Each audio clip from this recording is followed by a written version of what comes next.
Going into my third year on YouTube, I've noticed that people have gotten some interesting ideas about who I am, what my deal is, what kind of person I am, and so on. And while it's been really fun to watch, at this point I think I ought to clarify a few things. First of all, I'm not transgender. Yes, I know that might be ruining the mystery, but I'm just not. I don't plan on transitioning because I don't feel the need to. That's just not who I am. I am a transhumanist, but that's not the same thing. Now, I don't mind being thought of as trans because there's nothing wrong with it. That's why I usually don't even bother saying that I'm not. The only issue is that sometimes people will ask for my opinion on a related issue under the assumption that I'm trans because they want to get the perspective of a trans person, and that's just not something I can offer. This doesn't change the fact that their equality is still just as important to me, and I'll do my best to be as much of an ally to them as possible, but being trans just isn't something that I have first-hand experience with. Also, some people seem to think I'm wearing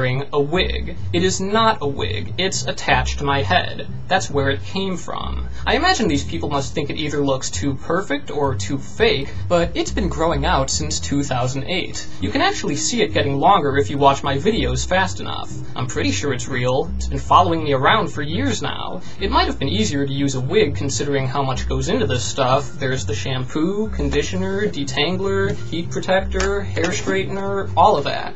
And it's worth it, it just takes some time. I actually think it's quite nice. But whatever you have to say about it, keep in mind I'm not taking the easy route on this. Finally, I am not, in fact, promiscuous. Not that you're saying I am, but some people have, and I don't really know where they got that idea. It seems to have something to do with certain stereotypes of gay people, because that's usually the context in which it's brought up. It's almost like they find me, and then they have to ask, hey, you're gay, why do gay people fuck so much? As if I'm somehow responsible for this. Well, if you really must know, in all honesty, I don't do that. I'm sure some people do, and more power to them. Just be safe about it. But I'm not one of them, so I'm really not the one to ask about this. In fact, as far as these things go, I'm probably one of the more sexually reserved people out there. Not that it's anyone's business, but think about that before you start spewing your assumptions about all the sex we must be having. That's kind of the problem with stereotypes. You see someone and you think you know something about them when you really have no information about that person and you might just be completely wrong. So thanks for vastly overestimating my sex life, but no thanks. Why are you thinking about that anyway?